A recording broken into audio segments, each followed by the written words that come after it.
Psycho Street. Friendly people down on Psycho Street. Good neighbors down on Psycho Street. If you need a hand, need a friend, we understand. And if you need a pal, we'll be there anyhow. Oh, Psycho Street.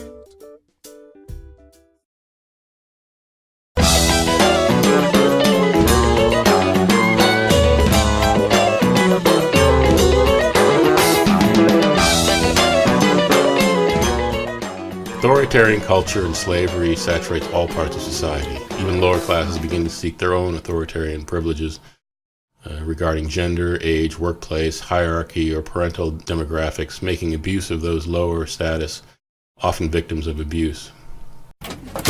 We can almost see through this thing. Leave me alone! Jesus! You're supposed to act like a father to the girl. Ooh, I ain't her father. Thank God. Her father's the one who paid you the $50 for a quick bang in the back seat. Hey! Don't you ever hit me! Her father was an alcoholic. Mean fucking drunk. He'd come home hammered, looking to wail on somebody. So I'd provoke him so he wouldn't go after my mother and little brother. Interesting nights were when he wore his rings.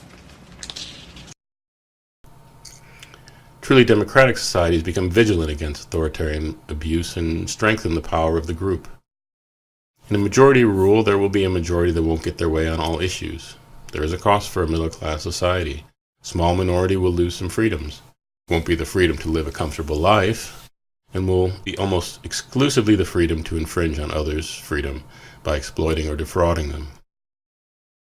In the 1920s, J.P. Morgan, the Wall Street banker, J.P. Morgan, the Wall Street banker, limited salaries to 20 times that of junior employees. Another advocate for pay ratios was David Cameron. His government proposed a 20-to-1 pay ratio to limit sky-high pay in the public sector. And now all salaries higher than $150,000 must be signed off by the Cabinet Office. We'll go further and extend that to any company that is awarded a government contract.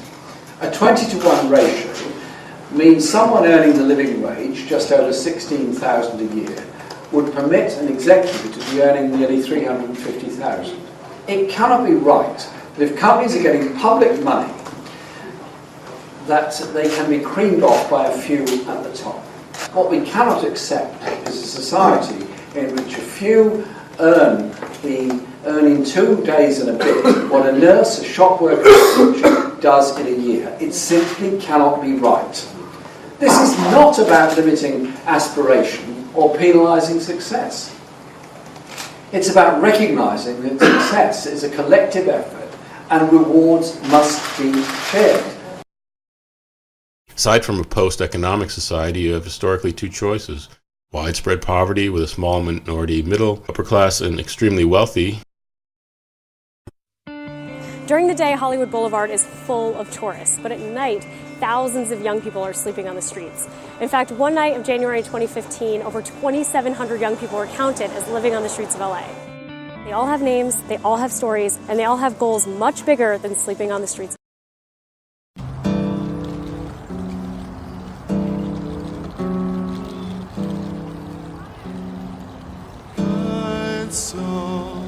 Kind soul, that is for my bag and ball.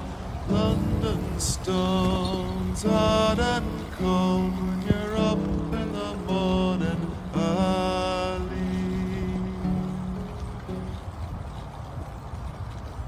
We are children, please don't take our freedom away. We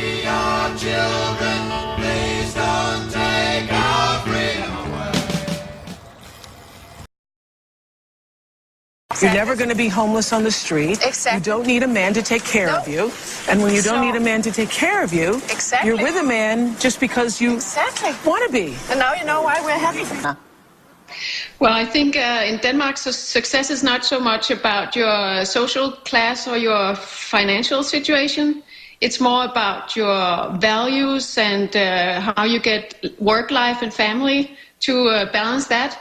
And it's being creative has also a big value in Denmark and is considered, if you do well as a creative or an intellectual, that's successful. But I think the happier you are, the happier other people think you are, and the happier you are, the more successful you are, actually. Happiness is considered a big success. So, being happy. Is your country, I know it's a democratic country, but it's a democratic country with a lot of socialist views, correct? Well, you might think so. We don't necessarily think of it as that. We more think of it as being civilized, that you take care of your old and your sick and you make sure that people get well educated. So we think of it more as being civilized, I think. The latter can have literally no one going hungry or denied health care, with a vast majority living comfortable lives, free from financial worry. The other is massive suffering, hunger, extreme work hours, with a few small living exorbitantly. If you choose the later, you're what's called a sociopath. The definition of a sociopath is as follows: a psychological condition where a person lacks empathy, a personality disorder characterized by a long-term pattern of disregard for or violation of the rights of others. An impoverished moral sense of conscience is often apparent. A sociopath often sides with psychopaths that are running our societies and our lives. So the statistic is 1 in 100 regular human beings are a psychopath, but according to sort of academics working in the field, that percentage rises to 4% of CEOs and business leaders. So you're 4 times more likely to have a psychopath at the top of the tree than you are at the bottom.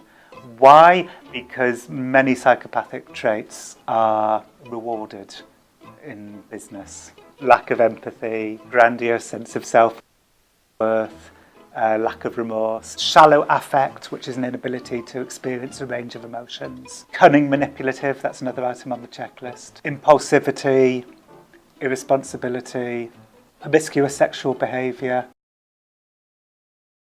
See, it's not even a choice between the freedom of the many versus the freedom of the few. The few wealthy in the world are already free. It's not even about making them poor, it's about preventing mass wealth that leads to aristocracy and slavery, which are a form of authoritarianism, and the destruction of democracy. It's not about taking away their freedom to acquire limitless wealth. It's about the fact that limitless wealth leads to slavery and the undermining of democracy and the loss of freedom for everyone else. If you read Milton Friedman and other apostles of so-called libertarianism, they don't call for democracy. They call for what they call freedom, which is a very restrictive concept of freedom. It's not the freedom of a working person to control their work, their lives, and so on. It's their freedom to submit themselves to control by a higher authority. That's called freedom, but not democracy. They don't like democracy, and they're right. Capitalism and democracy really are inconsistent. Actually, what's called libertarianism in the United States is about as extreme an example of anti-libertarianism that you can imagine. They're in favor of private tyranny, the worst kind of tyranny. Tyranny by unaccountable private concentrations of wealth. When they say, well, we don't want government interference in the market, they mean that. They mean, maybe they don't understand it, but if you think it through, it's pretty obvious. The kind of interference in the market they want to block is the kind that would permit unconstrained tyranny on the part of totally unaccountable private tyrannies, which is what corporations. Libertarians believe, in a nutshell, that all should be free with exception to the aggression of others, the aggression principle. But Gandhi said that poverty was the worst kind of violence. Robert Sapolsky is an American neuroendocrinologist, professor of biology, neurology, and neurological sciences.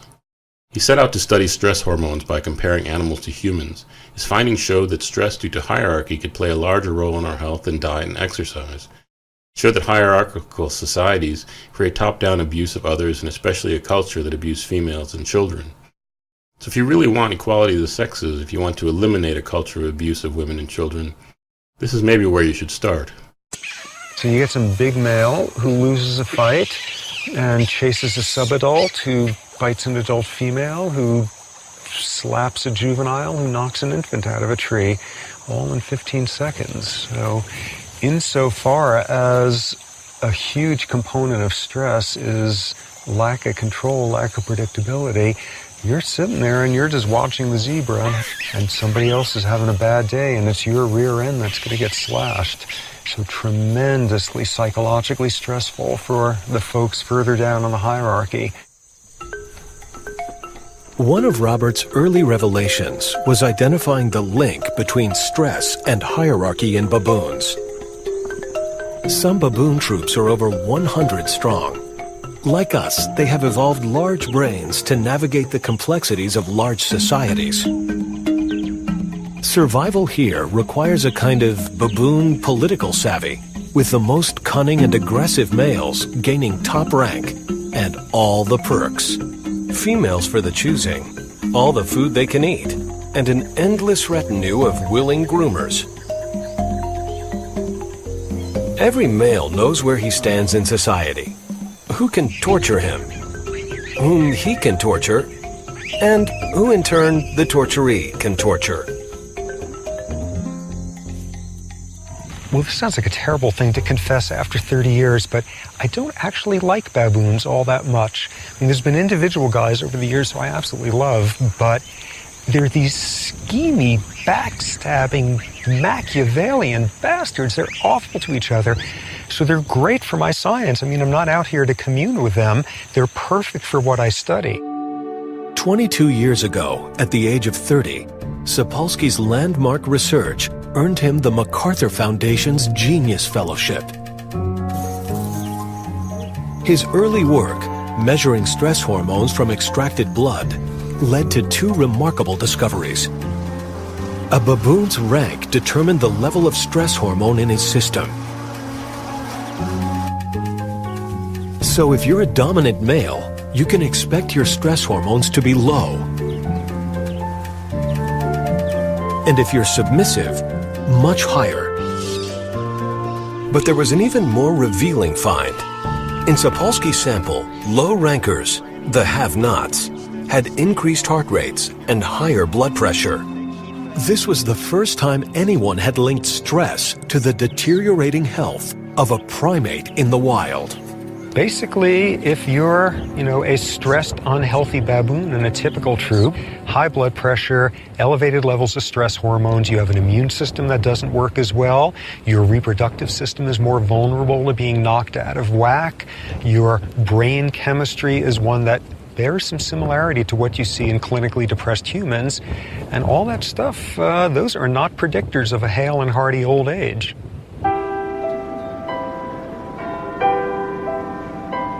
Could this also be true for that other primate?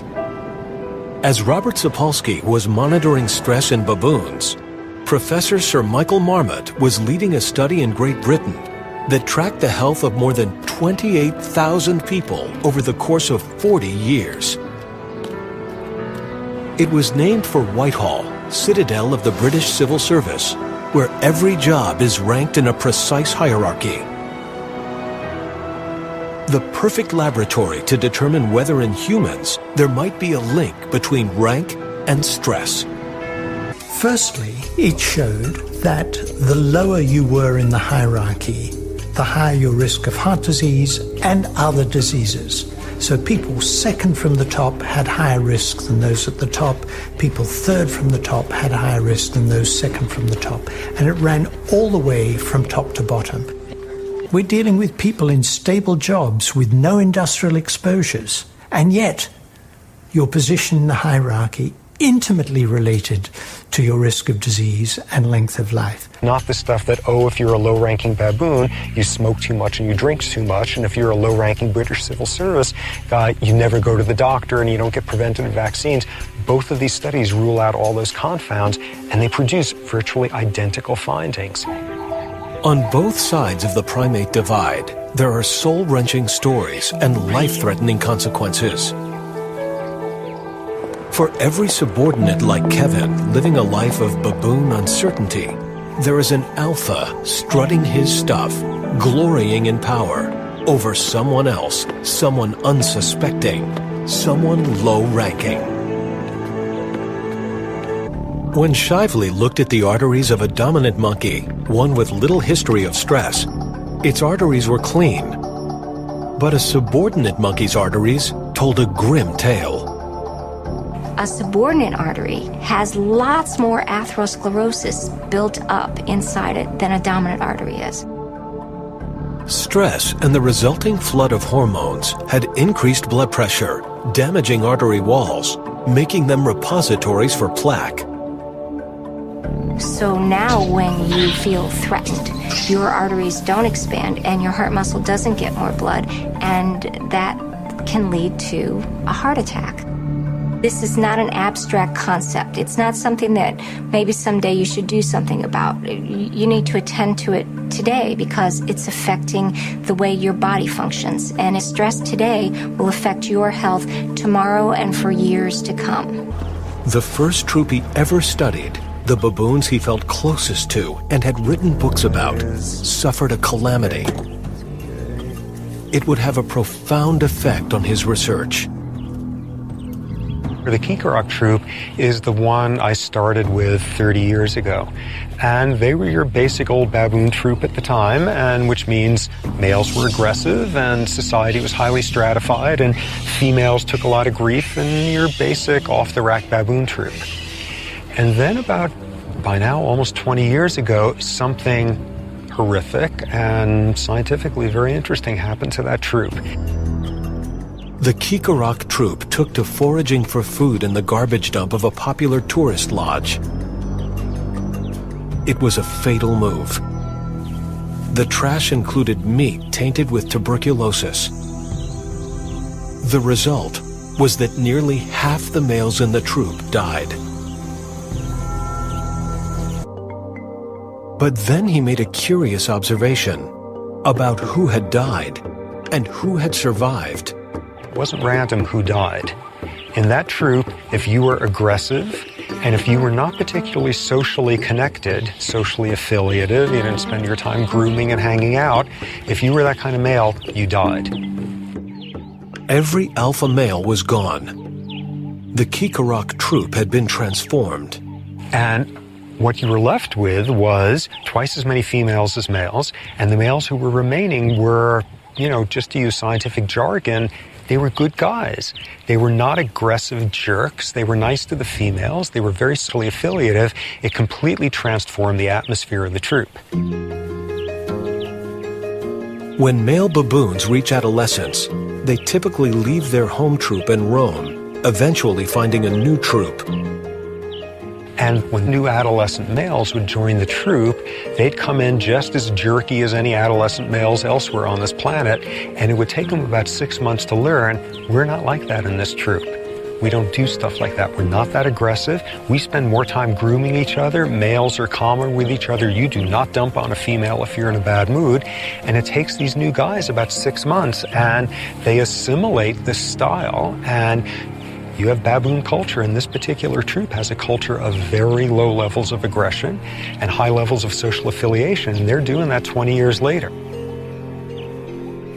And so the tragedy had provided Robert with a fundamental lesson, not just about cells, but how the absence of stress could impact society.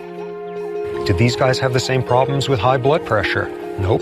Do these guys have the same problems with brain chemistry related to anxiety, stress hormone levels? Not at all. It's not just your rank, it's what your rank means in your society. And the same is true for humans. So one antidote to stress may be finding a place where we have control. But how do we reckon with all the time we spend at work? I would say what we've learned from the Whitehall study, from the study of the non-human primates, is the conditions in which people live and work are absolutely vital for their health.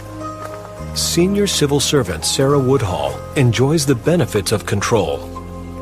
I don't think I suffer from stress. I don't work 100 hours a week. I control the amount of work that I do to make sure that I can continue to deliver long term. Control, the amount of control, is intimately related to where you are in the occupational hierarchy.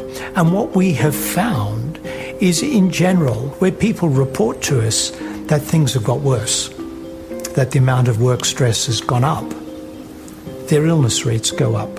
Where people report to us that they've got more control, they're being treated more fairly at work, there's more justice in the amount of treatment, so things are getting better, the amount of illness goes down. So is there a prescription for the vast majority of us who aren't at the top? Give people more involvement in the work, give them more say in what they're doing, give them more reward for the amount of effort they put out, and it might well be you'll have not just a healthier workplace, but a more productive workplace as well. But I think what we're trying to create is a better society. The implications, both of the baboons and of the British civil servants, is how can we create a society that has the conditions that allow people to flourish? And that's where this is heading, to create a better society that promotes human flourishing. Everyone knows that human beings have, physical needs, right? We need shelter, we need warmth, we need food, and so on. There's very strong evidence that we all have psychological needs. There's things we need to be psychologically healthy human beings. We need to feel we belong. We need to feel we're valued. We need to feel we have meaning and purpose in our lives. There's a whole range of them.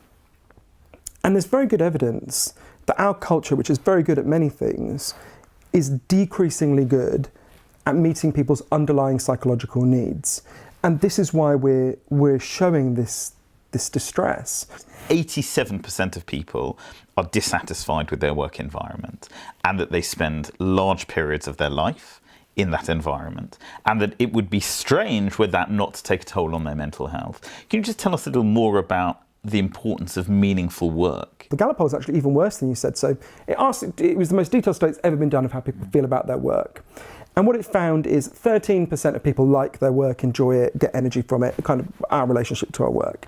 I think it was 63% are what they called sleepwalking through work. So they don't like it, but they don't hate it. And 24% hate their work, fear it, despise. Most important research on this, an extraordinary Australian social scientist called Michael Marmot in the 70s did research on this. He actually stumbled into it kind of by accident. So what he wanted to figure out was, who in an organisation is most likely to have a stress-related heart attack? And is it the big boss at the top? Is it someone in the middle? Is it the people at the bottom, in inverted commas? And what he found was the exact opposite of what people expected. The lower you went, the more likely people were to have a heart attack. This is when he discovered what for us is important, which is that it was also, the same thing was true of depression. And therefore he figured out, he identified what it is in work that makes people depressed. The primary factor, it's not the only one, but the primary one, is a lack of control over your work. Human beings have an innate psychological need to feel that what we're doing is meaningful, that our life has meaning, right? And if you're spending most of your time just being controlled, it disrupts your ability to create meaning out of your work. And that correlates very strongly with depression. That is causing a lot of the depression in our culture. My first lesson in what it really is to live Danishly came not long after, when the roads cleared and offices emptied, because rush hour in Denmark is 4 p.m. And then Friday rolled around, and he was home at 2:30 p.m. I had sort of my hair unbrushed, still in my pajamas, coffee cups around my desk. Like, my hair is often in the unbrushed state, I'm afraid. I wondered whether something had happened. I was talking, ironically, to a time management expert in Boston. And then my husband rolls in, and I immediately thought, oh my goodness, has he been fired? Is something wrong? Has Lego melted? But no, he assured me, people just leave even earlier on a Friday, which I found extraordinary. So I did some digging. As a journalist, I like to do my research, find out the facts, and I discovered that the official working week in Denmark is 37 hours, so still far fewer than the 50-plus hour weeks we were used to putting in back home. But the average Dane actually only works for 34 hours a week, according to statistics. So that leaves 134 hours a week to just have a nice time, eat pastries. And because of this, Denmark has the happiest workforce in the EU. They come top of the world in terms of worker motivation.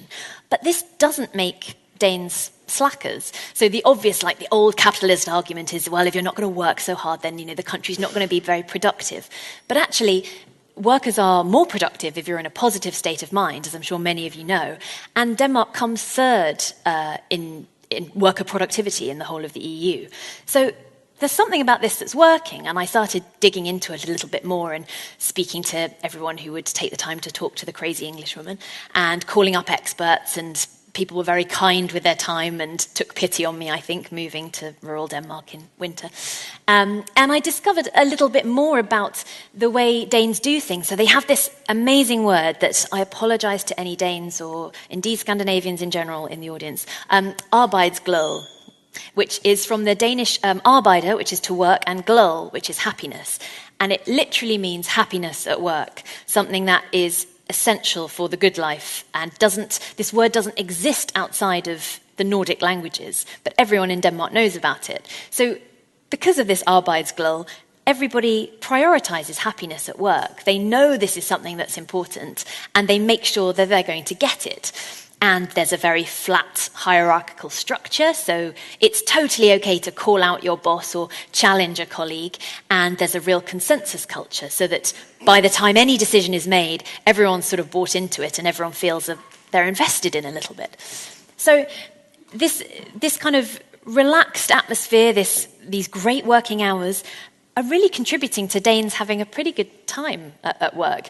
And because Danes still get to study for free and even get paid for it over the age of 18 with student grants, remember them, more of them can study to do a job they actually like, which of course means you're going to be slightly happier at work. Nobody's going to be incentivized to be an accountant, no offense any accountants, because you're not, if they don't want to be, because you're going to pay high taxes anyway, and you could study whatever you like. So people are having a pretty good time of it. There's still workplace stress and there's still antidepressant use, but that's because Danes expect this arbejdsglæde. They expect to be happy. And if they're not, they do something about it. So whereas in the UK, we have this culture of soldiering on because admitting that sort of weakness could really harm your career prospects, in Denmark, there's no question of that. Doctors and employers are really sensitive to it, and you take 6 months off and you get the help you need and you come back more productive than ever if the studies are to be believed. And there's no question that you will get the help you need, which I found fascinating. I spoke to people who actually got promotions whilst off on stress leave, which just wouldn't happen over here. I mean, it's just... But, like 1 in 4 of us will suffer from mental health problems. That's a quarter of us in this room. But I'm willing to bet that a quarter of us haven't gone to our employer and said, actually, do you know what, can I have some time off? It just doesn't happen over here, and certainly not in the US when I've spoken to people over there about it. The kind of society that allows for extreme wealth, prominence, and social and economic royalty should be one you're fighting against. If you're a feminist, do you really think third world countries are better for women? I worked on a farm growing up. Oh yeah? Where was it? I don't know. We were always blindfolded when they took us there. But I know they shot my father in San Pasquale, so it must have been north of the River of Blood.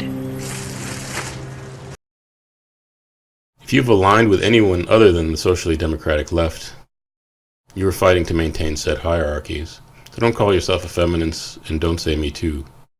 Sapolsky's study showed that both life with and without hierarchy, and without, we have a far more amicable society where people want to enjoy life together as opposed to living in fear of torment at another's hands.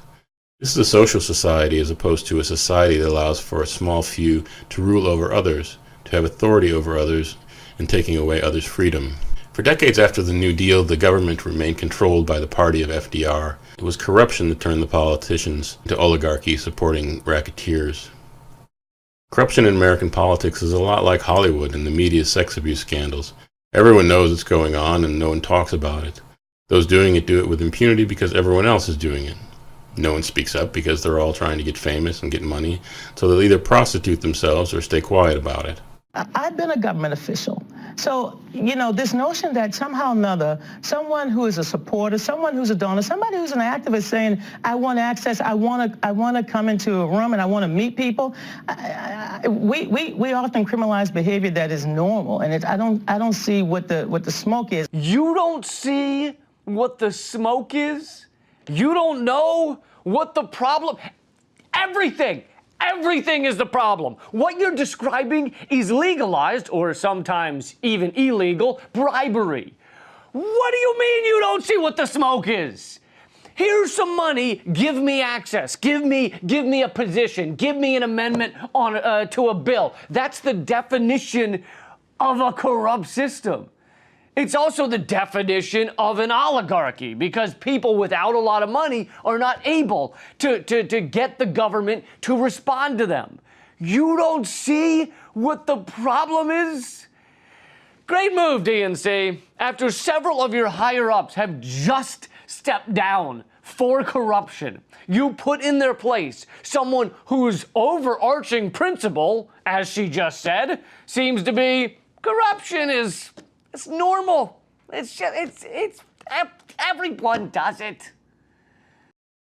Hannah Arendt's book about the banality of evil showed that the great atrocities are done not by those who think they're committing atrocities, but by those who've normalized them. That's just how you get a job in Hollywood or at Fox News or the networks. You sleep with someone important. If you're a man trying to get in, you keep your mouth shut about it. Like, tried to make a move on you? He tried to kiss me, and then I pushed him away. He tried to kiss me again. I pushed him away again. He asked me when my contract was up, and then he tried to kiss me for the third time. I pushed him away, I walked out the door, and I called a lawyer. Tanteros claims the harassment was widespread, alleging Fox News operates like a sex-fueled Playboy Mansion-like cult, steeped in intimidation, indecency, and misogyny. The Fox News commentator also alleging former CEO Roger Ailes would often ask her to twirl and show off her body in his office, and would inappropriately pry about her personal life. In her lawsuit, Tanteros alleges she refused his advances and was consequently demoted, and told by network executives that she needed to let this go, and that Ailes was a very powerful man. Likewise, in Congress, you take money from the oligarchs and slave masters and cynically say that's just what everyone does here to get elected. It's these house slaves that normalize the evil of those at the top.